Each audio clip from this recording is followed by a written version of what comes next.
United States Supreme Court handed down a ruling this morning that limits the power of lower court judges, saying they can't block executive actions from being effective throughout the entire country. Good evening and thank you for joining us at 9. I'm Janice Rebholz. Taylor Fleming now on more on what this could mean for Illinois. Taylor? Janice, one of the largest impacts of this ruling is that President Donald Trump can now go forward with trying to end birthright citizenship in the United States.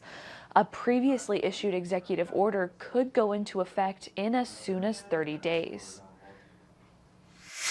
The prospective end of birthright citizenship in the wake of a Supreme Court ruling on judicial power has a central Illinois immigrant group bracing for impact. Sonny Garcia, the lead organizer for Bloomington Latino and immigrant rights group Lucier, said he wasn't surprised by the ruling. There's going to be just a lot of confusion, a lot of chaos, and a lot of families and children not really knowing what is going to happen to them moving forward. The group is calling on local officials to protect all U.S.-born children, regardless of their parents' immigration status. Illinois politicians seem to be split on their opinions of the decision by party lines. Governor J.B. Pritzker said removing birthright citizenship goes against rights guaranteed by the Constitution, and he urged people to stand up against what he's calling unconstitutional actions. Representative Darren LaHood said activist judges have tried to use their rulings to score political points, and the Supreme Court ruling provides clarity on what the role of lower courts is.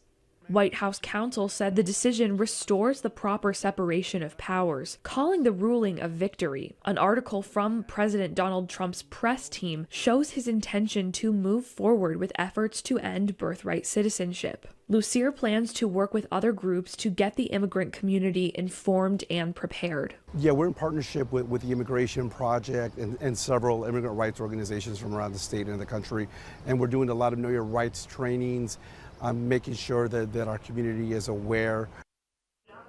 The Supreme Court only ruled on the power of lower court judges to limit executive branch actions.